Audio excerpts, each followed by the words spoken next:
Punjabi radio USA सुन रहे सारे ਸਰੋਤਿਆਂ ਨੂੰ ਬਲਵਿੰਦਰ ਕੌਰ ਵੱਲੋਂ ਪਿਆਰ ਭਰੀ ਸਤਿ ਸ਼੍ਰੀ ਅਕਾਲ ਜੀ ਸਰੋਤਿਓ। ਪ੍ਰੋਗਰਾਮ ਖਬਰ ਤੇ ਨਜ਼ਰ ਪ੍ਰੋਗਰਾਮ ਦੇ ਵਿੱਚ ਸਾਡੇ ਨਾਲ ਹੋਣਗੇ ਬਲਤੇਜ ਪੰਨੂ ਜੀ, ਦੱਸਣਗੇ ਕਿ ਭਾਰਤ ਵਿੱਚ ਪੰਜਾਬ ਦੇ ਵਿੱਚ ਕੀ ਕੁਝ ਵਾਪਰ ਰਿਹਾ, ਉਸ ਤੇ ਨਜ਼ਰ ਮਾਰਾਂਗੇ। ਖਬਰਾਂ ਤੋਂ ਪਹਿਲਾਂ ਧੰਨਵਾਦ ਕਰਨਾ ਚਾਹੁੰਦੇ ਸਾਡੇ ਸਪਾਂਸਰ ਜਿਨ੍ਹਾਂ ਨੇ ਇਸ ਪ੍ਰੋਗਰਾਮ ਨੂੰ ਸਪਾਂਸਰ ਕੀਤਾ, ਆਪ ਸਭ ਤੱਕ ਪਹੁੰਚਾਇਆ ਜੀ।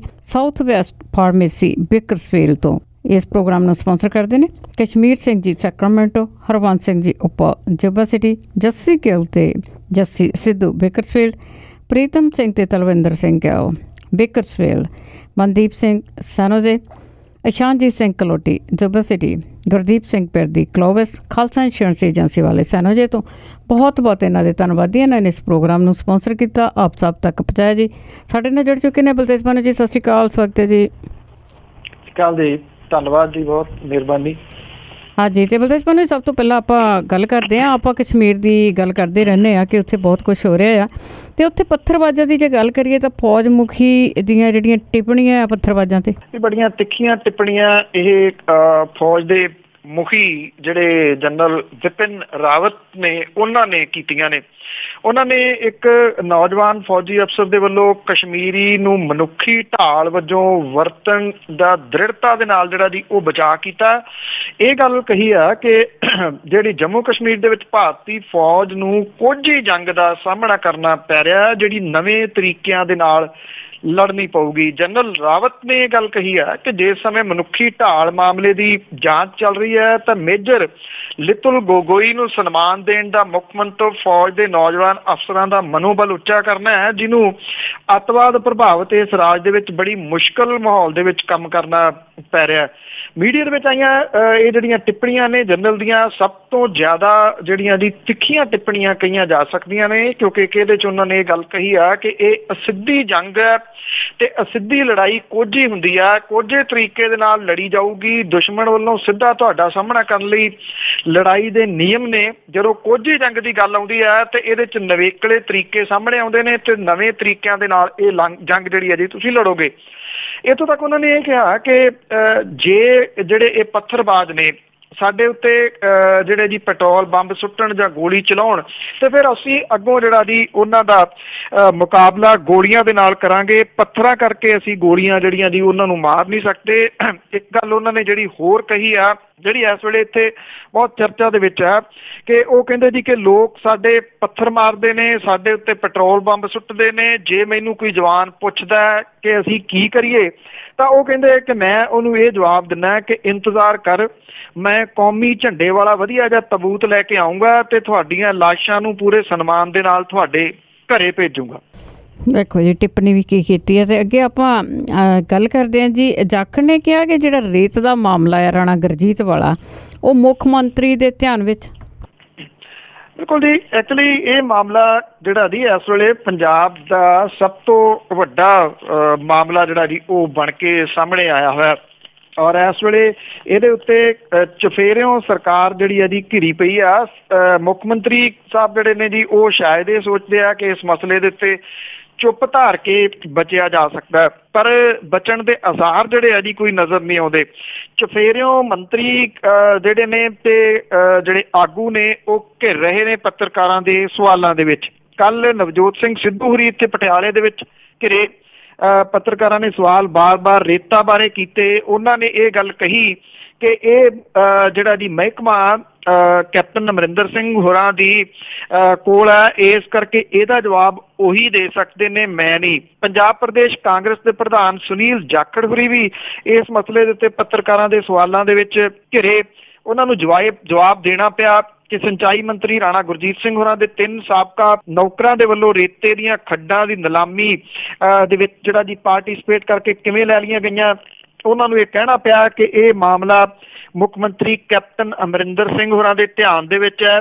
ਇਹਦੇ ਸੰਬੰਧੀ ਉਹਨਾਂ ਨੇ ਰਿਪੋਰਟ ਜਿਹੜੀ ਹੈ ਜੀ ਉਹ ਮੰਗ ਲਈ ਹੈ। ਉਹਨਾਂ ਕਿਹਾ ਕਿ ਕਾਂਗਰਸ ਨੇ ਲੋਕਾਂ ਨੂੰ ਸੁਥਰੀ ਸਰਕਾਰ ਦੇਣ ਦਾ ਵਾਅਦਾ ਕੀਤਾ ਸੀ, ਉਹਦੇ ਮੱਦੇਨਜ਼ਰ ਹੀ ਕਪਤਾਨ ਸਰਕਾਰ ਜਿਹੜੀ ਹੈ ਜੀ ਉਹ ਕੋਈ ਫੈਸਲਾ ਕਰੂਗੀ। ਵੈਸੇ ਉਹਨਾਂ ਨੇ ਕਿਸੇ ਕਿਸਮ ਦੀ ਕੋਈ ਟਿੱਪਣੀ ਜਿਹੜੀ ਹੈ ਜੀ ਉਹ ਨਹੀਂ ਕੀਤੀ। ਇਹ ਆਖਿਆ ਕਿ ਕੈਪਟਨ ਅਮਰਿੰਦਰ ਸਿੰਘ ਹੋਰਾਂ ਦੇ ਉੱਤੇ ਦਬਾਅ ਹੈ ਇਹਦਾ। ਔਰ ਵਿਧਾਨ ਸਭਾ ਦਾ ਸੈਸ਼ਨ ਜਿਹੜਾ ਜੀ ਉਹ ਆ ਰਿਹਾ ਉਦੋਂ ਪਹਿਲਾਂ ਇਹ ਮਸਲਾ ਜਿੱਡੇ ਵੱਡੇ ਪੱਧਰ ਦੇ ਉੱਤੇ ਉੱਭਰ ਕੇ ਜਿਹੜਾ ਜੀ ਉਹ ਸਾਹਮਣੇ ਆ ਗਿਆ। ਹੁਣ ਵੇਖਣਾ ਤਾਂ ਇਹ ਹੋਊਗਾ, ਇਹ ਪਰਖ ਦੀ ਘੜੀ ਜਿਹੜੀ ਆ ਜੀ ਸਰਕਾਰ ਦੀ ਨਹੀਂ ਹੋਣੀ, ਬਲਕਿ ਇਹ ਪਰਖ ਦੀ ਘੜੀ ਜਿਹੜੀ ਆ ਜੀ ਵਿਰੋਧੀ ਪਾਰਟੀ ਦੀ ਵੀ ਹੋਣੀ ਹੈ ਕਿ ਉਹ ਇਸ ਮਸਲੇ ਨੂੰ ਕਿਹੜੇ ਤਰੀਕੇ ਦੇ ਨਾਲ ਕਿਵੇਂ ਜਿਹੜਾ ਜੀ ਉਹ ਉਭਾਰਦੀ ਆ। ਕਿ ਉਹ ਕਾਲੇ ਬਿੱਲੇ ਲਾ ਕੇ ਜਿੰਦਾਬਾਦ ਮੁਰਦਾਬਾਦ ਕਰਦਿਆਂ ਬਾਹਰ ਆ ਜਾਂਦੀ ਆ, ਜਾਂ ਇਹਦੇ ਉੱਤੇ ਹੋਮਵਰਕ ਕਰਕੇ ਪ੍ਰੋਪਰ ਤਰੀਕੇ ਦੇ ਨਾਲ ਇਹਨੂੰ ਵਿਧਾਨ ਸਭਾ 'ਚ ਉਭਾਰਦੀ ਹੈ। ਜੀ ਜੀ ਬਿਲਕੁਲ। ਤੇ ਅੱਗੇ ਆਪਾਂ ਗੱਲ ਕਰਦੇ ਹਾਂ ਕਿ ਰੇਤਾ ਦੇ ਚੱਕਰ ਤੋਂ ਬਾਅਦ ਟਰਾਂਸਪੋਰਟ ਦਾ ਮਾਮਲਾ ਵੀ ਉਸੇ ਤਰ੍ਹਾਂ, ਤੇ ਉਸ ਲਈ ਵੀ ਦਬਾਅ ਵੱਧ ਰਿਹਾ। ਕਦੀ ਜਿਹੜੀ ਟਰਾਂਸਪੋਰਟ ਨੀਤੀ ਦੀ ਗੱਲ ਆਖੀ ਜਾ ਰਹੀ ਆ ਸਰਕਾਰ ਦੇ ਵੱਲੋਂ ਕਿ ਉਹਦੇ ਵੱਲੋਂ ਛੇਤੀ ਇਹ ਟਰਾਂਸਪੋਰਟ ਨੀਤੀ ਆ ਰਹੀ ਆ, ਪਰ ਦੂਜਾ ਜਿਹੜਾ ਇਹਦਾ ਪੱਖ ਹੈ ਜੀ ਉਹ ਇਹ ਦੱਸਦਾ ਹੈ ਕਿ ਅਕਾਲੀ ਤੇ ਕਾਂਗਰਸੀ ਜਿਹੜੇ ਇਸ ਧੰਦੇ ਦੇ ਨਾਲ ਜੁੜੇ ਹੋਏ ਨੇ, ਟਰਾਂਸਪੋਰਟ ਦੇ ਧੰਦੇ ਦੇ ਨਾਲ, ਉਹਨਾਂ ਦਾ ਵੱਡਾ ਦਬਾਅ ਇਸ ਵੇਲੇ ਸਰਕਾਰ ਦੇ ਉੱਤੇ ਆ ਕਿ ਕੋਈ ਵੀ ਇਦਾਂ ਦੀ ਪਾਲਿਸੀ ਨਾ ਬਣਾਈ ਜਾਵੇ ਜਿਹਦੇ ਨਾਲ ਉਹਨਾਂ ਦੇ ਕਾਰੋਬਾਰ ਨੂੰ ਜਿਹੜੀ ਆ ਜੀ ਉਹ ਢਾਹ ਲੱਗੇ। ਕਾਂਗਰਸੀ ਕੈਪਟਨ ਸਰਕਾਰ ਲਗਭਗ 5000 ਗੈਰ ਕਾਨੂੰਨੀ ਰੂਟ ਜਿਹੜੀ ਆ ਜੀ ਉਹ ਜਾਰੀ ਰੱਖਣ ਦੇ ਦਬਾਅ ਦੇ ਥੱਲੇ ਆ। 11 ਤੋਂ ਪਹਿਲਾਂ 5000 ਦੇ ਕਰੀਬ ਰੂਟਾਂ ਨੂੰ ਵਧਾਇਆ ਗਿਆ ਸੀਗਾ, ਜਿਹਨੂੰ ਪੰਜਾਬ ਤੇ ਹਰਿਆਣਾ ਹਾਈ ਕੋਰਟ ਤੇ ਸੁਪਰੀਮ ਕੋਰਟ ਨੇ ਵੀ ਰੱਦ ਕਰ ਦਿੱਤਾ ਸੀਗਾ। ਅਜੇ ਤੱਕ ਇਸ ਫੈਸਲੇ ਨੂੰ ਪੰਜਾਬ 'ਚ ਲਾਗੂ ਨਹੀਂ ਕੀਤਾ ਜਾ ਸਕਿਆ। ਅਦਾਲਤ ਦੇ ਹੁਕਮਾਂ ਕਰਕੇ ਸਰਕਾਰ ਨੂੰ 1400 ਪਰਮਿਟ ਤੇ ਲਾਇਸੈਂਸ ਰੱਦ ਕਰਨੇ ਪੈਣੇ ਆ। ਇਸ ਕਰਕੇ ਕਾਂਗਰਸ ਤੇ ਅਕਾਲੀ ਜਿਹੜੇ ਨੇ ਜੀ ਉਹ ਮੇਨ ਮਾਰਗ ਦੇ ਉੱਤੇ, ਮੇਨ ਸੜਕਾਂ ਸਣੇ ਹੋਰ ਬਾਕੀ ਸੜਕਾਂ ਦੇ ਉੱਤੇ ਉਹਨਾਂ ਦੀਆਂ ਚੱਲਣੀਆਂ ਜਿਹੜੀਆਂ ਬੱਸਾਂ ਉਹਨਾਂ ਨੂੰ ਬੰਦ ਕਰਨੀਆਂ ਪੈਣਗੀਆਂ। ਕੈਪਟਨ ਸਰਕਾਰ ਨੇ ਸਾਲ 97 ਤੋਂ ਬਾਅਦ ਜਾਰੀ ਕੀਤੇ ਗਏ ਪਰਮਿਟਾਂ ਤੇ ਰੂਟਾਂ ਦੇ ਵਿੱਚ ਵਾਧੇ ਦੀ ਸਮੀਖਿਆ ਕੀਤੀ, ਜਿਹਦੇ 'ਚ ਪਤਾ ਲੱਗਾ ਕਿ ਬਹੁਤੇ ਰੂਟਾਂ ਦੇ ਵਿੱਚ ਵਾਧਾ 11 ਤੋਂ ਪਹਿਲਾਂ ਕੀਤਾ ਗਿਆ। ਪਿਛਲੀ ਅਕਾਲੀ ਭਾਜਪਾ ਸਰਕਾਰ ਨੇ ਇਹਨਾਂ ਰੂਟਾਂ ਨੂੰ ਕਾਨੂੰਨੀ ਰੂਪ ਦੇਣ ਲਈ ਦਸੰਬਰ 11 ਦੇ ਵਿੱਚ 1990 ਦੀ ਨੀਤੀ ਵਿੱਚ ਕੁਝ ਸੋਧਾਂ ਕੀਤੀਆਂ, ਜਿਹਨੂੰ ਪਿਛਲੇ ਸਾਲ ਅਦਾਲਤ ਨੇ ਰੱਦ ਕਰ ਦਿੱਤਾ। ਸੋ ਇਹ ਕੰਟੈਂਪਟ ਆਫ ਕੋਰਟ ਹੈ ਇੱਕ ਕਿਸਮ ਦੇ ਨਾਲ, ਭਾਵ ਕਿ ਇਹਦੇ ਉੱਤੇ ਅੱਖਾਂ ਨਹੀਂ ਮੀਚੀਆਂ ਜਾ ਸਕਣਗੀਆਂ ਜੀ, ਇਹਨੂੰ ਕਰਨਾ ਹੀ ਪਊਗਾ। ਇਹਨੂੰ ਜਿਹੜਾ ਜੀ ਸਰਕਾਰ ਨੂੰ ਜਿਹੜਾ ਫੈਸਲਾ ਅਦਾਲਤ ਨੇ ਦਿੱਤਾ ਹੋਇਆ ਉਹਨੂੰ ਲਾਗੂ ਜਿਹੜਾ ਜੀ ਉਹ ਕਰਨਾ ਪਊਗਾ। ਸਿਰਫ ਸਵਾਲ ਇਸ ਗੱਲ ਦਾ ਹੈ ਕਿ ਕਿਵੇਂ ਇਹਨੂੰ ਜਿਹੜਾ ਜੀ ਉਹ ਲਾਗੂ ਕਰਦੇ ਨੇ, ਕਿਉਂਕਿ ਟਰਾਂਸਪੋਰਟ ਜਿਹੜੀ ਹੈ ਜੀ ਸਾਰੇ ਹੀ ਜਾਣਦੇ ਨੇ ਜਾਂ ਤਾਂ ਅਕਾਲੀਆਂ ਦੀ ਆ ਤੇ ਜੇ ਕੋਈ ਰਹਿੰਦ ਖੂੰਹਦ ਆ ਤੇ ਉਹ ਕਾਂਗਰਸੀਆਂ ਦੀ ਹੈ ਜੀ। ਕਾਂਗਰਸੀ ਉਹਨੂੰ ਅਕਾਲੀਆਂ ਵਾਲੀ ਸਥਿਤੀ ਦੇ ਵਿੱਚ ਜਿਹੜਾ ਜੀ ਲਿਆਉਣਾ ਚਾਹੁਣਗੇ, ਵਧਾਉਣਾ ਚਾਹੁਣਗੇ, ਤੇ ਅਕਾਲੀ ਸਥਿਤੀ ਜਿਹੜੀ ਹੈ ਜੀ ਜਿਉਂ ਦੀ ਤਿਉਂ ਰੱਖਣਾ ਚਾਹੁਣਗੇ, ਖਾਸ ਤੌਰ ਤੇ ਬਾਦਲ ਪਰਿਵਾਰ। ਜੀ ਬਿਲਕੁਲ। ਆਮ ਲੋਕਾਂ ਦੇ ਕੋਲ ਤਾਂ ਪਰਮਿਟ ਘੱਟ ਹੀ ਹੈ, ਨਹੀਂ ਤਾਂ ਖਰੀਦੀ ਜਾਂਦੇ ਆਮ ਲੋਕਾਂ ਦੀਆਂ ਜਿਹੜੀਆਂ ਗੱਡੀਆਂ ਦਾ ਪਰਮਿਟ ਆ। ਤੇ ਅੱਗੇ ਆਪਾਂ ਪੰਜਾਬ ਦੇ ਸਕੂਲਾਂ ਦੀ ਜੇ ਗੱਲ ਕਰੀਏ ਤੇ ਨਵੇਂ ਬੱਚੇ ਬਹੁਤ ਘੱਟ ਗਏ ਨੇ। ਇਹ ਬੜਾ ਫਿਕਰਮੰਦੀ ਵਾਲਾ ਸਬਜੈਕਟ ਹੈ ਜੀ। ਇਹਦੇ ਉੱਤੇ ਗੱਲ ਲਗਾਤਾਰ ਆਪਾਂ ਡਿਊਰਿੰਗ ਇਲੈਕਸ਼ਨ ਵੀ ਜਿਹੜੀ ਆ ਜੀ ਉਹ ਉਠਾਉਂਦੇ ਰਹੇ ਆ। ਉਂਝ ਵੀ ਜਿਹੜੀ ਪੰਜਾਬ ਦੀ ਸਿੱਖਿਆ ਨੀਤੀ ਤੇ ਹੈਲਥ ਨੀਤੀ ਜਿਹੜੀ ਆ ਜੀ ਇਹਦੇ ਉੱਤੇ ਕੁਐਸਚਨ ਖੜੇ ਕਰਦੇ ਰਹੇ ਆ। ਪਰ ਸਵਾਲ ਇਹ ਆ ਕਿ ਪੰਜਾਬ ਦਾ ਉਹ ਤਬਕਾ ਜਿਹੜਾ ਅਫੈਕਟਡ ਆ ਇਹਦੇ ਨਾਲ, ਕੀ ਉਹ ਫਿਕਰਮੰਦ ਹੈ ਜੀ? ਕਿਉਂਕਿ ਉਹ ਤਾਂ ਉਲਝਾਇਆ ਪਿਆ। ਜਿਹੜੇ ਰਾਜਨੀਤਿਕਾਂ ਨੇ ਇੰਨੇ ਯੂਨਿਟ ਬਿਜਲੀ ਦੇ ਫ੍ਰੀ, ਆਟਾ ਦਾਲ ਲੈ ਲਓ, ਫਿਰ ਪਿਛਲੀਆਂ ਇਲੈਕਸ਼ਨਾਂ ਦੇ ਦੌਰਾਨ ਚਾਹ ਪੱਤੀ ਖੰਡ ਸਕੀਮ ਵੀ ਐਲਾਨੀ ਗਈ। ਇਹ ਵੀ ਕਿਹਾ ਗਿਆ ਜੀ ਕਿ ਜਦੋਂ ਮੁੰਡੇ ਦਾ ਵਿਆਹ ਹੋਊਗਾ ਤੇ ਕਾਰਾਂ ਵੀ ਜਿਹੜੀਆਂ ਜੀ ਉਹ ਸਾਡੇ ਆਗੂ ਹੀ ਲੈ ਕੇ ਆਉਣਗੇ, ਇਦੋਂ ਵੀ ਗਾਹ ਲੰਘ ਗਏ। ਕਹਿੰਦੇ ਜਦੋਂ ਨਿਆਣਾ ਹੋਊਗਾ ਤੜਾਗੀਆਂ ਪਾਉਣ ਵੀ ਆਵਾਂਗੇ। ਜਦੋਂ ਸਾਰਾ ਕੁਝ ਹੀ ਜਿਹੜਾ ਜੀ ਉਹ ਦਿੱਤਾ ਜਾਵੇ ਤੇ ਫਿਰ ਲੋਕ ਜਿਹੜੇ ਨੇ ਉਹ ਅਵੇਸਲੇ ਹੋ ਜਾਂਦੇ ਨੇ, ਆਪਣੇ ਹੱਕਾਂ ਪ੍ਰਤੀ ਉਹ ਭੁੱਲ ਜਾਂਦੇ ਨੇ ਕਿ ਉਹਨਾਂ ਦੀਆਂ ਮੁੱਢਲੀਆਂ ਲੋੜਾਂ ਕੀ ਨੇ। ਭੁਗਤਣਾ ਇਸੇ ਲਈ ਪੈ ਰਿਹਾ ਜੀ, ਚਾਹੇ 12ਵੀਂ ਦੇ ਨਤੀਜੇ ਚਾਹੇ 10ਵੀਂ ਦੇ ਨਤੀਜੇ ਸਾਰਿਆਂ ਦੇ ਸਾਹਮਣੇ ਨੇ ਕਿ ਕਿਵੇਂ ਇਹ ਮੁਫਤ ਦੀਆਂ ਸਕੀਮਾਂ ਦੇ ਕੇ ਅਨਪੜ੍ਹ ਰੱਖਿਆ ਜਾ ਰਿਹਾ ਜੀ। ਪੰਜਾਬ ਦੇ ਸਕੂਲਾਂ ਦੇ ਵਿੱਚ ਪਹਿਲੀ ਜਮਾਤ ਦਾਖਲਾ ਲੈਣ ਵਾਲੇ ਵਿਦਿਆਰਥੀਆਂ ਦੀ ਗਿਣਤੀ ਵਧਣ ਦੀ ਥਾਂ ਘਟਦੀ ਜਾ ਰਹੀ ਹੈ ਜੀ। ਇਹਦੇ ਤੋਂ ਇਹ ਵੀ ਸੰਕੇਤ ਜਿਹੜੇ ਆ ਜੀ ਲਾਏ ਜਾ ਰਹੇ ਆ ਕਿ ਪੰਜਾਬੀਆਂ ਦੀ ਜਨਮ ਦਰ ਘਟਦੀ ਜਾ ਰਹੀ ਹੈ। ਪੰਜਾਬ ਸਕੂਲ ਸਿੱਖਿਆ ਬੋਰਡ ਤੋਂ ਮਿਲੇ ਅੰਕੜਿਆਂ ਦੇ ਅਨੁਸਾਰ 11-12 ਤੋਂ 16-17 ਤੱਕ ਪੂਰੇ 5 ਸਾਲ ਸਕੂਲਾਂ ਵਿੱਚ ਪਹਿਲੀ ਜਮਾਤ ਦਾਖਲਾ ਲੈਣ ਵਾਲੇ ਵਿਦਿਆਰਥੀਆਂ ਦੀ ਗਿਣਤੀ ਘਟਦੀ ਜਾ ਰਹੀ ਹੈ। 5 ਸਾਲਾਂ ਦੇ ਦੌਰਾਨ ਤੇ ਪ੍ਰਾਈਵੇਟ ਸਕੂਲਾਂ ਦੇ ਵਿੱਚ ਪਹਿਲੀ ਜਮਾਤ 'ਚ ਵਿਦਿਆਰਥੀਆਂ ਦੇ ਦਾਖਲੇ ਵਧਣ ਦੀ ਥਾਂ 8% ਘਟ ਗਏ ਨੇ। 11-12 ਦੇ ਦੌਰਾਨ ਸੂਬੇ ਦੇ ਸਮੂਹ ਸਰਕਾਰੀ ਤੇ ਪ੍ਰਾਈਵੇਟ ਸਕੂਲਾਂ ਦੇ ਵਿੱਚ ਪਹਿਲੀ ਜਮਾਤ ਵਿਦਿਆਰਥੀਆਂ ਦੇ 3,30,125 ਦਾਖਲੇ ਹੋਏ ਸੀਗੇ। 5 ਸਾਲਾਂ ਬਾਅਦ 16-17 ਦੇ ਵਿੱਚ ਇਹ ਘਟ ਕੇ 3,04,296 ਰਹਿ ਗਏ ਨੇ। 5 ਸਾਲਾਂ ਦੇ ਦੌਰਾਨ ਪਹਿਲੀ ਜਮਾਤ ਦੇ ਵਿੱਚ ਬੱਚਿਆਂ ਦੀ ਗਿਣਤੀ ਵਧਣ ਦੀ ਥਾਂ 25,829 ਘਟ ਗਈ ਹੈ। 5 ਸਾਲਾਂ 'ਚ ਪਹਿਲੀ ਜਮਾਤ 'ਚ ਵਿਦਿਆਰਥੀਆਂ ਦੀ ਗਿਣਤੀ ਨੂੰ 8% ਦਾ ਖੋਰਾ ਜਿਹੜਾ ਜੀ ਉਹ ਲੱਗ ਗਿਆ। ਪਹਿਲੀ ਜਮਾਤ 'ਚ ਬੱਚਿਆਂ ਦੀ ਗਿਣਤੀ ਘਟਣ ਦਾ ਮੁੱਖ ਕਾਰਨ ਪੰਜਾਬ ਦੇ ਲੋਕਾਂ ਵੱਲੋਂ ਪਰਿਵਾਰ ਨਿਯੋਜਨ ਵਿਆਪਕ ਪੱਧਰ ਦੇ ਉੱਤੇ ਅਮਲ ਦੇ ਵਿੱਚ ਲਿਆਉਣਾ ਜਿਹੜਾ ਜੀ ਉਹ ਦੱਸਿਆ ਜਾ ਰਿਹਾ। ਬੇਰੁਜ਼ਗਾਰੀ ਤੇ ਮਹਿੰਗੀ ਪੜ੍ਹਾਈ ਵੀ ਇਹਦਾ ਕਾਰਨ ਮੰਨੀ ਜਾ ਰਹੀ ਹੈ। ਦੂਜਾ ਕਾਰਨ ਪੰਜਾਬੀਆਂ ਦਾ ਵੱਡੀ ਗਿਣਤੀ ਦੇ ਵਿੱਚ ਵਿਦੇਸ਼ਾਂ ਵਿੱਚ ਚਲੇ ਜਾਣਾ ਵੀ ਇੱਕ ਕਾਰਨ ਜਿਹੜਾ ਜੀ ਉਹ ਮੰਨਿਆ ਜਾ ਰਿਹਾ। ਇਹ ਕਾਰਨ ਜਿਹੜੇ ਆ ਜੀ ਇਸ ਸਾਰੀ ਰਿਪੋਰਟ ਦੇ ਵਿੱਚ ਕੁਝ ਦੱਸੇ ਜਾ ਰਹੇ ਨੇ। ਅਸਲ ਕਾਰਨ ਜਿਹੜੇ ਆ ਜੀ ਉਹ ਇਹਦੇ ਤੋਂ ਬਿਲਕੁਲ ਲਾਂਭੇ ਕੀਤੇ ਗਏ ਨੇ, ਜਿਨ੍ਹਾਂ ਦਾ ਜ਼ਿਕਰ ਮੈਂ ਕੀਤਾ ਕਿ ਲੋਕ ਆਪਣੇ ਹੱਕਾਂ ਲਈ ਅਵੇਸਲੇ ਹੋ ਗਏ ਜੀ। ਪੰਜਾਬ ਦੇ ਲੋਕ ਕੀ ਚਾਹੁੰਦੇ ਆ ਕਿ ਜੇ ਉਹਨਾਂ ਦੇ ਬੱਚੇ ਪ੍ਰਾਈਵੇਟ ਸਕੂਲਾਂ ਵਿੱਚ ਪੜ੍ਹ ਗਏ ਤਾਂ ਉਹਨਾਂ ਨੂੰ ਉੱਥੋਂ ਅਮਰੀਕਾ ਵਾਲੇ, ਕੈਨੇਡਾ ਵਾਲੇ, ਆਸਟ੍ਰੇਲੀਆ ਵਾਲੇ ਸਕੂਲਾਂ 'ਚ ਚੱਕ ਕੇ ਲੈ ਜਾਣਗੇ? ਸ਼ਾਇਦ ਕਿਤੇ ਨਾ ਕਿਤੇ ਤੁਸੀਂ ਕਹਿ ਲਓ ਕਿ ਇਹ ਬਣ ਗਈ ਹੈ ਜੀ। ਔਰ ਦੂਜੀ ਗੱਲ ਇਹ ਆ ਕਿ ਜਿਹੜੇ ਪਿੰਡਾਂ ਥਾਵਾਂ ਦੇ ਉੱਤੇ ਸਕੂਲ ਆ ਜੀ ਉਹਨਾਂ ਦੇ ਵਿੱਚ ਟੀਚਰ ਹੀ ਹੈ ਨਹੀਂ ਗੇ। ਬੱਚੇ ਸਕੂਲ ਖੋਲ੍ਹਦੇ ਆ, ਬੱਚੇ ਜੰਦਰਾ ਲਾ ਕੇ ਜਿਹੜਾ ਜੀ ਉਹ ਆ ਜਾਂਦੇ ਆ। ਮਾਪੇ ਜਿਹੜੇ ਕੁਛ ਇਹਦਾ ਦੂਸਰਾ ਇੱਕ ਪੱਖ ਹੈ ਜੀ, ਉਹ ਵੀ ਇਹ ਵੀ ਸੋਚਦੇ ਨੇ ਕਿ ਚਲੋ ਕਿਸੇ ਤਰੀਕੇ ਦੇ ਨਾਲ ਉਹਨਾਂ ਦੇ ਬੱਚੇ ਪੜ੍ਹ ਜਾਣ, ਅਸੀਂ ਔਖੇ ਸੌਖੇ ਹੋ ਕੇ ਮਿਹਨਤ ਕਰ ਲਾਂਗੇ, ਉਹ ਕਿਤੇ ਨਾ ਕਿਤੇ ਪ੍ਰਾਈਵੇਟ ਨੇੜੇ ਤੇੜੇ ਜਿਹੜਾ ਜੀ ਉਹ ਪਾ ਦਿੰਦੇ ਨੇ। ਦੂਜੀ ਗੱਲ ਹੈ ਕਿ ਲਗਾਤਾਰ ਜਿਹੜਾ ਜੀ ਇਹਨਾਂ ਦਾ ਸਟੈਂਡਰਡ ਜਿਹੜਾ ਉਹ ਸਰਕਾਰੀ ਸਕੂਲਾਂ ਦਾ ਡਿੱਗਿਆ, ਜਿਹਦੇ ਤੋਂ ਫਿਕਰਮੰਦ ਮਾਪੇ ਇਹ ਸੋਚਦੇ ਆ ਕਿ ਸਰਕਾਰੀ ਸਕੂਲ 'ਚ ਪੜ੍ਹੇ ਹੋਏ ਬੱਚੇ ਨੂੰ ਕਿਤੇ ਥਾਂ ਨਹੀਂ ਮਿਲਣੀ, ਤੋ ਇਸ ਕਰਕੇ ਉਹ ਪ੍ਰਾਈਵੇਟ ਸਕੂਲਾਂ ਵੱਲ ਨੂੰ ਜਿਹੜਾ ਜੀ ਉਹ ਭੱਜ ਰਹੇ ਨੇ। ਕਿਉਂਕਿ ਉਹਨਾਂ ਦਾ ਰੌਲਾ ਰੱਪਾ ਹੀ ਇੰਨਾ ਜ਼ਿਆਦਾ ਪ੍ਰਾਈਵੇਟ ਸਕੂਲਾਂ ਦਾ ਕਿ ਕਿਸੇ ਦੇ ਵੀ ਅੱਖਾਂ ਜਿਹੜੀਆਂ ਜੀ ਉਹ ਚੰਧਿਆ ਜਾਂਦੀਆਂ ਨੇ। ਦਿਓ ਕੱਦ ਬਿਲਡਿੰਗਾਂ ਔਰ ਵੱਡੇ ਵੱਡੇ ਗਰਾਊਂਡ ਤੇ ਕਿਤੇ ਜੇ ਸਰਕਾਰੀ ਸਕੂਲਾਂ ਵੱਲ ਦੇਖੀਏ ਤੇ ਢੀਚਕ ਕਰਦੀਆਂ ਇਮਾਰਤਾਂ ਵੀ ਅੱਜ ਡਿੱਗੀ ਤੇ ਕੱਲ ਬਚੀ। ਬਿਲਕੁਲ ਜੀ ਬਿਲਕੁਲ, ਕਿਉਂਕਿ ਤਨਖਾਹਾਂ ਵੱਧ ਗਈਆਂ ਤੇ ਬਾਕੀ ਸਾਰਾ ਕੁਛ ਜਿਹੜਾ ਉਹ ਘਟ ਗਿਆ। ਤੇ ਅੱਗੇ ਆਪਾਂ ਗੱਲ ਕਰਦੇ ਹਾਂ ਰਹਿਤ ਮਰਜ਼ਾਦਾ ਦੀ। ਰਹਿਤ ਮਰਜ਼ਾਦਾ ਦੇ ਵਿੱਚ ਸੋਧ ਦਾ ਜਿਹੜਾ ਮਾਮਲਾ ਹੋਰ ਭਖਿਆ।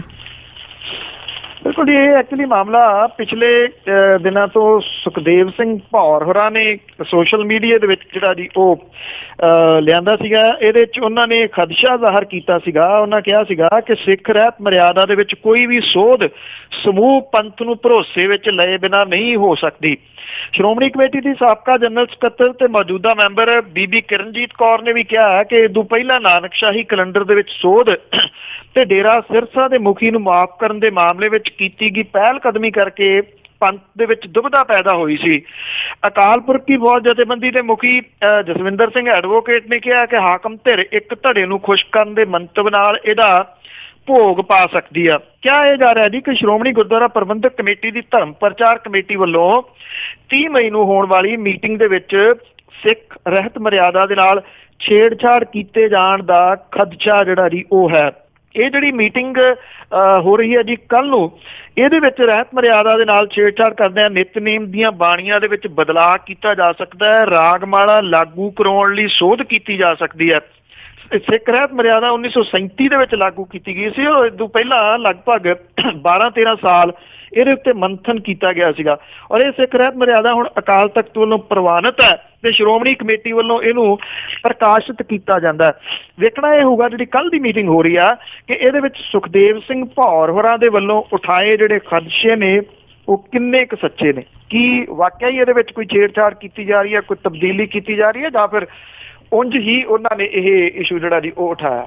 ਬਿਲਕੁਲ ਜੀ, ਖਦਸ਼ੇ ਵੀ ਹੋ ਸਕਦੇ ਆ। ਚਲੋ ਦੇਖਦੇ ਹਾਂ ਕੀ ਬਣਦਾ ਹੈ। ਤੇ ਅੱਗੇ ਆਪਾਂ ਬਠਿੰਡੇ ਦੀ ਪੁਲਿਸ ਦੀ ਜੇ ਗੱਲ ਕਰੀਏ ਤੇ ਪੰਜਾਬ ਪੁਲਿਸ ਨੇ ਬਠਿੰਡਾ ਦੇ ਵਿੱਚ ਬਾਦਲਾਂ ਤੋਂ ਕਿਨਾਰਾ ਕੀਤਾ। ਜਦੋਂ ਇਲੈਕਸ਼ਨਾਂ ਹਾਰਨ ਤੋਂ ਬਾਅਦ ਬਾਦਲ ਬਠਿੰਡੇ ਦੇ ਵਿੱਚ ਗਏ ਸਨ ਤੇ ਪੁਲਿਸ ਜਿਹੜੀ ਹੈ ਜੀ ਉਹਨਾਂ ਦੀ ਜੀ ਹਜ਼ੂਰੀ ਦੇ ਵਾਸਤੇ ਤਾਇਨਾਤ ਰਹੀ ਸੀ। ਅਫਸਰਾਂ ਨੂੰ ਉਦੋਂ ਵੀ ਸਵਾਲ ਕੀਤੇ ਗਏ ਕਿ ਹੁਣ ਤੁਸੀਂ ਕਾਹਦੇ ਲਈ ਰੂਟ ਲਾਇਆ, ਕਾਹਦੇ ਲਈ ਸਲੂਟ ਮਾਰੀ ਜਾਂਦੇ ਹੋ। ਅਫਸਰ ਕਹਿੰਦੇ ਸੀਗੇ ਜੀ ਜ਼ੈਡ ਸਿਕਿਉਰਿਟੀ ਆ ਉਹਨਾਂ ਦੇ ਕੋਲੇ, ਜ਼ੈਡ ਸਿਕਿਉਰਿਟੀ ਹੋਣ ਕਰਕੇ ਸਾਨੂੰ ਸਲੂਟ ਵੀ ਮਾਰਨੇ ਪੈਣੇ ਆ ਤੇ ਸਾਨੂੰ ਉਹਨਾਂ ਲਈ ਰੂਟ ਵੀ ਲਾਉਣਾ ਪੈਣਾ। ਰੂਟ ਲਾਉਣਾ ਕਹਿੰਦੇ ਆ ਜੀ ਕਿ ਜਿੱਥੋਂ ਚੱਲਣਾ ਇਹ ਹੁੰਦਾ ਜੀ, ਇਹਨੇ ਨੇਤਾ ਨੇ ਉੱਥੋਂ ਲੈ ਕੇ ਜਿੱਥੋਂ ਤੱਕ ਉਹਨੇ ਜਾਣਾ ਹਰ ਅੱਧਾ ਕਿਲੋਮੀਟਰ ਦੇ ਉੱਤੇ ਇੱਕ ਬੰਦਾ ਜਿਹੜਾ ਜੀ ਉਹ ਪੁਲਿਸ ਦਾ ਖੜਾ ਕੀਤਾ ਜਾਂਦਾ। ਇਹਨੂੰ ਰੂਟ ਲਾਉਣਾ ਕਹਿੰਦੇ ਆ। ਵੈਸੇ ਇਹ ਦੇਖਿਆ ਜਾਵੇ ਤਾਂ ਜਿਹੜਾ ਸੰਵਿਧਾਨ ਹੈ ਜੀ ਪ੍ਰੋਟੋਕੋਲ ਦੇ ਮੁਤਾਬਕ ਇਹ ਸਿਰਫ ਮੁੱਖ ਮੰਤਰੀ ਦਾ ਬਣਦਾ। ਪਿਛਲੀ ਸਰਕਾਰ ਦੇ ਵਿੱਚ ਮੁੱਖ ਮੰਤਰੀ ਦਾ ਰੂਟ ਵੀ ਲੱਗਦਾ ਰਿਹਾ, ਡਿਪਟੀ ਮੁੱਖ ਮੰਤਰੀ ਦਾ ਰੂਟ ਵੀ ਲੱਗਦਾ ਰਿਹਾ, ਮਾਝੇ ਦੇ ਜਰਨੈਲ ਦਾ ਰੂਟ ਵੀ ਲੱਗਦਾ ਰਿਹਾ ਤੇ ਬੀਬੀ ਹਰਸਿਮਰਤ ਕੌਰ ਬਾਦਲ ਹੋਰਾਂ ਦਾ ਰੂਟ ਵੀ ਲੱਗਦਾ ਰਿਹਾ ਜੀ। ਹੁਣ ਬਠਿੰਡੇ ਵਾਲੀ ਜਿਹੜੀ ਪੁਲਿਸ ਹੈ ਜੀ, ਸ਼ਾਇਦ ਪਿਛਲੀਆਂ ਖਬਰਾਂ ਤੋਂ ਬਾਅਦ ਉਹਨੇ ਕੁਝ ਜਿਹੜੀ ਹੈ ਜੀ ਉਹ ਸਮਝ ਕੀਤੀ ਆ। ਬਠਿੰਡੇ ਦੇ ਵਿੱਚ ਆਏ ਡਿਪਟੀ ਮੁੱਖ ਮੰਤਰੀ ਸੁਖਬੀਰ ਸਿੰਘ ਬਾਦਲ ਹੋਰਾਂ ਦੇ ਵਾਸਤੇ ਨਾ ਤਾਂ ਪੁਲਿਸ ਨੇ ਕੋਈ ਰੂਟ ਲਾਇਆ, ਨਾ ਕਿਸੇ ਅਫਸਰ ਨੇ ਜਾ ਕੇ ਉਹਨਾਂ ਦੇ ਕੋਲੇ ਕੋਈ ਹਾਲ ਚਾਲ ਉਹਨਾਂ ਦਾ ਪੁੱਛਿਆ। ਇਹੋ ਹੀ ਹਾਲ ਜਿਹੜਾ ਸੀਗਾ ਜੀ ਬੀਬੀ ਹਰਸਿਮਰਤ ਕੌਰ ਬਾਦਲ ਹੋਰਾਂ ਦਾ ਰਿਹਾ। ਉਹ ਵੀ ਬਠਿੰਡਾ ਦੇ ਵਿੱਚ ਆਏ ਤੇ ਸ਼ਾਇਦ ਦਹਾਕੇ ਦੌਰਾਨ ਪਹਿਲੀ ਵਾਰੀ ਸੀਗਾ ਜਦੋਂ ਹਰਸਿਮਰਤ ਕੌਰ ਬਾਦਲ ਹੋਰਾਂ ਨੂੰ ਇਹ ਲੱਗਿਆ ਹੋਊਗਾ ਕਿ ਕਿੱਥੇ ਗਏ ਉਹ ਪੁਲਿਸ ਵਾਲੇ ਜਿਹੜੇ ਅੱਗੇ ਪਿੱਛੇ ਘੁੰਮਦੇ ਸਨ, ਜਿਹੜੇ ਉਹਨਾਂ ਨੂੰ ਸਲੂਟ ਮਾਰਦੇ ਸਨ। ਇਸ ਵਾਰੀ ਨਾ ਰੂਟ ਲਾਇਆ, ਨਾ ਸਲੂਟ ਜਿਹੜਾ ਸੀਗਾ ਜੀ ਉਹ ਵੱਜਿਆ। ਪ੍ਰਕਾਸ਼ ਸਿੰਘ ਬਾਦਲ ਹੋਰੀ ਤਾਂ ਉਂਝ ਹੀ ਅੱਜ ਕੱਲ੍ਹ ਘੱਟ ਹੀ ਜਿਹੜਾ ਜੀ ਉਹ ਦਿੰਦੇ ਨੇ। ਕੱਲ੍ਹ ਥੋੜ੍ਹਾ ਜਿਹਾ ਸਾਹਮਣੇ ਆਏ ਸੀ, ਇਹ ਕਹਿ ਕੇ ਚਲੇ ਗਏ ਕਿ ਰਿਪੋਰਟਾਂ ਐਵੇਂ ਗਲਤ ਨੇ ਹਰਸਿਮਰਤ ਕੌਰ ਬਾਦਲ ਵਾਲੀਆਂ ਕਿ ਉਹ ਸਭ ਤੋਂ ਨਖਿੱਧ ਮੰਤਰੀ ਸਾਬਤ ਹੋਏ ਨੇ। ਉਹ ਕਹਿੰਦੇ ਮੈਂ ਤਾਂ ਉਹਨੂੰ 100 ਦੇ ਵਿੱਚੋਂ 100 ਨੰਬਰ ਜਿਹੜਾ ਜੀ ਉਹ ਦਿੰਦਾ ਆ, ਭਾਵ ਕਿ ਉਹ ਕਹਿੰਦੇ ਉਹਨੇ ਤਾਂ ਸਭ ਤੋਂ ਵੱਧ ਜਿਹੜਾ ਜੀ ਉਹ ਕੰਮ ਕੀਤਾ ਮੰਤਰੀ ਹੁੰਦਿਆਂ ਹੋਇਆ। ਸੋ ਜਿਹੜੀ ਬਠਿੰਡੇ ਦੀ ਪੁਲਿਸ ਸੀਗੀ ਜੀ, ਸ਼ਾਇਦ ਉਹਨੇ ਹੁਣ ਇਹ ਗੱਲ ਜਿਹੜੀ ਸਮਝ ਲਈ, ਤੁਸੀਂ ਇਹ ਕਹਿ ਲਓ ਕਿ ਵਾਗਾਂ ਉੱਪਰੋਂ ਜਿਹੜੀਆਂ ਜੀ ਕਿਤੋਂ ਨਾ ਕਿਤੋਂ ਖਿੱਚੀਆਂ ਹੋਣਗੀਆਂ ਕਿ ਹੁਣ ਉਹ ਬੱਸ ਕਰ ਦੇਣ, ਇਹਨਾਂ ਦੀ ਪੁਸ਼ਤਪਨਾਹੀ ਕਰਨੀ। ਔਰ ਇੱਕ ਗੱਲ ਜਿਹੜੀ ਉੱਭਰਦੀ ਰਹਿੰਦੀ ਹੈ ਪਿਛਲੇ ਦਿਨਾਂ ਤੋਂ ਕਿ ਕਾਂਗਰਸੀ ਇਸ ਗੱਲ ਨੂੰ ਲੈ ਕੇ ਔਖੇ ਆ ਕਿ ਸੱਤਾ ਸਾਡੇ ਕੋਲੇ ਆਈ ਹੈ ਤੇ ਸੁੱਖ ਅਜੇ ਵੀ ਅਕਾਲੀ ਭੋਗੀ ਜਾਂਦੇ ਆ। ਬਿਲਕੁਲ ਜੀ, ਸਾਰਾ ਕੁਝ ਹੀ ਉਹਨਾਂ ਦਾ, ਜਿਹਦੀ ਮਰਜ਼ੀ ਉਹ ਬਦਲੀ ਕਰਾਉਂਦੇ ਆ, ਸਭ ਕੁਝ ਹੀ ਹੈਗਾ। ਤੇ ਅੱਗੇ ਆਪਾਂ ਗੱਲ ਕਰਦੇ ਹਾਂ ਬੁੱਚੜ KPS ਗਿੱਲ ਦੀ, ਤੇ ਉਸ ਦਾ ਜਿਹੜੇ ਅੰਤਮ ਸੰਸਕਾਰ ਹੋ ਗਿਆ, ਸਰਕਾਰੀ ਸਨਮਾਨ ਬੜੇ ਕੀਤੇ ਗਏ। ਕਦੀ ਪੰਜਾਬ ਪੁਲਿਸ ਦੇ ਸਾਬਕਾ ਮੁਖੀ KPS ਗਿੱਲ ਹੋਰਾਂ ਦਾ ਅੰਤਮ ਸੰਸਕਾਰ ਜਿਹੜਾ ਜੀ ਉਹ ਦਿੱਲੀ ਦੇ ਵਿੱਚ ਕੀਤਾ ਗਿਆ। ਪੰਜਾਬ ਪੁਲਿਸ, CRPF ਅਤੇ ਦਿੱਲੀ ਦੀ ਪੁਲਿਸ ਨੇ ਉਹਨਾਂ ਨੂੰ ਸਲਾਮੀ ਦਿੱਤੀ। KPS ਗਿੱਲ ਦੇ ਪੁੱਤ ਤੇ ਧੀ ਨੇ ਉਹਦੀ ਜਿਹੜੀ ਚਿਖਾ ਸੀ ਉਹਨੂੰ ਅੱਗ ਵਿਖਾਈ। ਤਿੰਨੇ ਪੁਲਿਸ ਬਲਾਂ ਨੇ ਸਨਮਾਨ ਦੇ ਵਜੋਂ ਉਹਨਾਂ ਨੂੰ ਸਲਾਮੀ ਦਿੱਤੀ। ਪੰਜਾਬ ਸਰਕਾਰ ਦੇ ਵੱਲੋਂ ਪੰਜਾਬ ਦੇ DGP ਸੁਰੇਸ਼ ਅਰੋੜਾ ਹੋਰਾਂ ਨੇ KPS ਗਿੱਲ ਨੂੰ ਸ਼ਰਧਾਂਜਲੀ ਭੇਂਟ ਕੀਤੀ। ਪ੍ਰਧਾਨ ਮੰਤਰੀ ਨਰਿੰਦਰ ਮੋਦੀ ਹੋਰਾਂ ਦੇ ਵੱਲੋਂ ਕੌਮੀ ਸੁਰੱਖਿਆ ਸਲਾਹਕਾਰ ਅਜੀਤ ਡੋਵਾਲ ਨੇ ਜਿਹੜੀ ਸੀ ਉਹ ਸ਼ਰਧਾਂਜਲੀ ਦਿੱਤੀ। ਪੰਜਾਬ ਸਰਕਾਰ ਦੀ ਪ੍ਰਤੀਨਿਧਤਾ ਜਿਹੜੀ ਸੀ ਪੰਜਾਬ ਦੇ ਮੁੱਖ ਮੰਤਰੀ ਦੇ ਸਲਾਹਕਾਰ ਭਰਤਿੰਦਰ ਸਿੰਘ ਚਹਿਲ ਹੋਰਾਂ ਨੇ ਕੀਤੀ। ਉਹਨਾਂ ਦੀ ਅਗਵਾਈ ਦੇ ਵਿੱਚ ਜਿਹੜੇ ਉਹਨਾਂ ਦੇ ਸਿਆਸੀ ਸਕੱਤਰ ਕੈਪਟਨ ਅਮਰਿੰਦਰ ਸਿੰਘ ਹੋਰਾਂ ਦੇ ਉਹ ਵੀ ਗਏ। ਕਰਨਪਾਲ ਸਿੰਘ ਸੇਖੋਂ ਇਹਨਾਂ ਨੇ ਦੁਸ਼ਾਲੇ ਜਿਹੜੇ ਸੀਗੇ ਜੀ ਉਹ ਮ੍ਰਿਤਕ ਦੇਹ ਦੇ ਉੱਤੇ ਚੜਾਏ। ਇਸ ਤੋਂ ਇਲਾਵਾ ਜਿਹੜੇ ਪੰਜਾਬ ਦੇ ਵਿੱਚੋਂ ਵੱਖ-ਵੱਖ ਆਫੀਸਰ ਨੇ ਪੁਲਿਸ ਦੇ, ਉਹ ਵੀ ਇਸ ਮੌਕੇ ਦੇ ਉੱਤੇ ਗਏ। ਮਨਿੰਦਰਜੀਤ ਸਿੰਘ ਬਿੱਟਾ ਉਹ ਤਾਂ ਹੋਣਾ ਹੀ ਸੀ, DGP ਹਰਦੀਪ ਸਿੰਘ ਢਿੱਲੋਂ, ਸਾਬਕਾ DGP ਸਰਬਦੀਪ ਸਿੰਘ ਵਿਰਕ, ਸਾਬਕਾ DGP SK Sharma, ADGP Dinkar Gupta, ਇਕਬਾਲਪ੍ਰੀਤ Singh ਸੋਹਤਾ, ADGP ਈਸ਼ਵਰ Singh, IG ਅਰਪਿਤ Shukla, IG Amar Singh Chahal, IG Paramraj Singh ਹੋਰਾ Nangal, IG Ananya Gautam, IG ਈਸ਼ਵਰ ਸਿੰਘ ਤੇ IG AK ਪਾਂਡੇ ਜਿਹੜੇ ਜੀ ਉਹ ਇਸ ਮੌਕੇ ਦੇ ਉੱਤੇ ਹਾਜ਼ਰ ਸਨ। ਉਹਨਾਂ ਦਾ ਅੰਤਮ ਸੰਸਕਾਰ ਜਿਹੜਾ ਜੀ ਉਹ ਦਿੱਲੀ ਦੇ ਵਿੱਚ ਕੀਤਾ ਗਿਆ ਜੀ। ਤੇ ਅੱਗੇ ਆਪਾਂ ਗੱਲ ਕਰਦੇ ਹਾਂ ਅਰਵਿੰਦ ਕੇਜਰੀਵਾਲ ਦੀ, ਤੇ ਉਸ ਦਾ ਦੌਰਾ ਅੱਜ ਪੰਜਾਬ ਜੀ। ਇਹ ਦੌਰਾ ਜਿਹੜਾ ਜੀ ਹੁਣ ਤੋਂ ਕੁਝ ਸਮਾਂ ਬਾਅਦ ਇੱਥੇ ਸਟਾਰਟ ਹੋਊਗਾ। ਉਹ ਇੱਥੇ ਉਹ ਦਰਬਾਰ ਸਾਹਿਬ ਮੱਥਾ ਟੇਕਣ ਜਾਣਗੇ। ਉਸ ਤੋਂ ਬਾਅਦ ਇੰਡੀਅਨ ਮੈਡੀਕਲ ਐਸੋਸੀਏਸ਼ਨ ਦੇ ਡਾਕਟਰਾਂ ਦੇ ਨਾਲ ਇੱਕ ਉਹਨਾਂ ਦੀ ਮੁਲਾਕਾਤ ਹੈ। ਅੰਮ੍ਰਿਤਸਰ ਬਾਈਪਾਸ ਦੇ ਨੇੜੇ ਪੈਲਸ ਦੇ ਵਿੱਚ ਵਾਲੰਟੀਅਰਾਂ ਤੇ ਵਿਧਾਇਕਾਂ ਦੇ ਨਾਲ ਇੱਕ ਮੀਟਿੰਗ ਜਿਹੜੀ ਹੈ ਜੀ ਰੱਖੀ ਗਈ ਆ, ਜਿਹਦੇ ਵਿੱਚ ਉਹ ਵਾਲੰਟੀਅਰਾਂ ਨੂੰ ਮੁੜ ਜਿਹੜਾ ਜੀ ਉਤਸ਼ਾਹਿਤ ਕਰਨਗੇ। ਇੱਕ ਰੋਜ਼ਾ ਫੇਰੀ ਦੇ ਬਾਕੀ ਪ੍ਰੋਗਰਾਮਾਂ ਦੀ ਜਿੰਨੀ ਇਸ ਵਾਰੀ ਅਗਵਾਈ ਹੈ ਜੀ ਸਾਰੀ ਦੀ ਸਾਰੀ ਇਹ ਪਹਿਲੀ ਵਾਰ ਹੈ ਕਿ ਉਹ ਪੰਜਾਬ ਦੇ ਹੱਥ ਹੈ। ਹੁਣ ਤੱਕ ਜਿਹੜੀ ਅਗਵਾਈ ਹੈ ਜੀ ਜਾਂ ਜਿੰਨਾ ਪ੍ਰੋਗਰਾਮ ਹੈ ਉਹ ਦਿੱਲੀ ਦੀ ਟੀਮ ਬਣਾਉਂਦੀ ਰਹੀ ਹੈ ਤੇ ਦਿੱਲੀ ਦੀ ਟੀਮ ਵਾਲੇ ਜਿਹੜੇ ਸਨ ਜੀ ਉਹ ਕਿਸੇ ਵੀ ਬੰਦੇ ਨੂੰ ਨੇੜੇ ਨਹੀਂ ਸਨ ਫਟਕਣ ਦਿੰਦੇ ਉਹਨਾਂ ਦੇ ਹੁਕਮ ਤੋਂ ਬਿਨਾਂ। ਇਸ ਵਾਰੀ ਜਿਹੜੀ ਹੈ ਜੀ ਇਹ ਪੰਜਾਬ ਦੇ ਹੱਥ ਕਮਾਂਡ ਆਈ ਹੈ, ਤਾਂ ਵੇਖਣਾ ਇਹ ਹੋਊਗਾ ਜੀ ਕਿ ਕਿਹੜੇ ਤਰੀਕੇ ਦੇ ਨਾਲ ਇਹਨੂੰ ਕਮਾਂਡ ਕਰਦੇ ਆ ਪੰਜਾਬ ਵਾਲੇ। ਤੇ ਅੱਜ ਦੀ ਅਰਵਿੰਦ ਕੇਜਰੀਵਾਲ ਹੋਰਾਂ ਦੀ ਜਿਹੜੀ ਫੇਰੀ ਆ ਉਹ ਵਾਲੰਟੀਅਰਾਂ ਦੇ ਵਿੱਚ ਉਤਸ਼ਾਹ ਭਰ ਸਕਦੀ ਹੈ ਜਾਂ ਨਹੀਂ, ਜਿਹੜੇ ਕਿ ਆਪਣਾ ਗੁਬਗਲਾਟ ਪਿਛਲੇ ਦਿਨਾਂ ਤੋਂ ਚੱਲ ਰਹੀਆਂ ਮੀਟਿੰਗਾਂ ਦੇ ਦੌਰਾਨ ਜਿਹੜਾ ਜੀ ਉਹ ਕੱਢ ਰਹੇ ਨੇ। ਔਰ ਥਾਂ ਥਾਂ ਤੇ ਵਾਲੰਟੀਅਰ ਇਹੀ ਕਹਿ ਰਹੇ ਨੇ ਕਿ ਉਹਨਾਂ ਦਾ ਅਪਮਾਨ ਹੋਇਆ ਔਰ ਉਹਨਾਂ ਦੀ ਸੁਣਵਾਈ ਨਹੀਂ ਹੋਈ। ਉਹ ਚਾਹੇ ਮੀਟਿੰਗ ਮੋਗੇ 'ਚ ਹੋਵੇ, ਚਾਹੇ ਲੁਧਿਆਣੇ, ਚਾਹੇ ਫਿਰੋਜ਼ਪੁਰ ਦੇ ਵਿੱਚ, ਸਾਰੇ ਜਗ੍ਹਾ ਦੇ ਉੱਤੇ ਬੜੀਆਂ ਤੱਤੀਆਂ ਤਕਰਾਰਾਂ ਜਿਹੜੀਆਂ ਜੀ ਉਹ ਹੋਣ ਦੀਆਂ ਖਬਰਾਂ ਆਈਆਂ ਨੇ। ਸੋ ਅੱਜ ਦੇਖਣਾ ਇਹ ਹੋਊਗਾ ਜੀ ਕਿ ਵਾਲੰਟੀਅਰ ਜਿਹੜੇ ਨੇ ਉਹਨਾਂ ਨੂੰ ਸ਼ਾਂਤ ਕਿਵੇਂ ਕਰਦੇ ਨੇ ਅਰਵਿੰਦ ਕੇਜਰੀਵਾਲ ਹੋਰੀ। ਔਰ ਉਹਨਾਂ ਦੇ ਨਾਲ ਪੰਜਾਬ ਤੋਂ ਜਿਹੜੇ ਪ੍ਰਧਾਨ ਬਣਾਏ ਗਏ ਨੇ ਪਾਰਟੀ ਦੇ ਮੈਂਬਰ ਪਾਰਲੀਮੈਂਟ ਭਗਵੰਤ ਮਾਨ ਹੁਰੀ ਵੀ ਦਿੱਲੀ ਤੋਂ ਜਿਹੜਾ ਹੋਣਗੇ ਉਹਨਾਂ ਦੇ ਨਾਲ ਹੋਣਗੇ।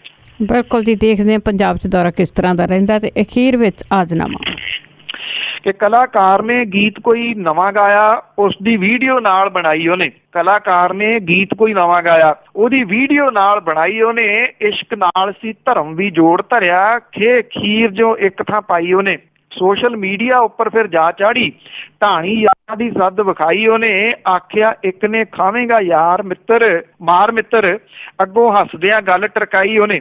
ਆੜੀ ਆਖਿਆ ਧਰਮ ਦਾ ਪਊ ਚੱਕਰ, ਫੜ ਕੇ ਦੇਣਗੇ ਤੈਨੂੰ ਉਹ ਟੰਗ ਮਿੱਤਰ। ਆੜੀ ਆਖਿਆ ਧਰਮ ਦਾ ਪਊ ਚੱਕਰ, ਫੜ ਕੇ ਦੇਣਗੇ ਤੈਨੂੰ ਉਹ ਟੰਗ ਮਿੱਤਰ। ਕਹਿੰਦਾ ਹੱਸ ਕੇ ਉੱਥੇ ਨਹੀਂ ਕੱਖ ਹੁੰਦਾ, ਸੌਖਾ ਨਿਕਲ ਜਾਣਾ ਮਾਫੀ ਮੰਗ ਮਿੱਤਰ। ਜੀ ਜੀ ਜੀ, ਥੈਂਕ ਯੂ ਜੀ, ਬਹੁਤ ਬਹੁਤ ਧੰਨਵਾਦ।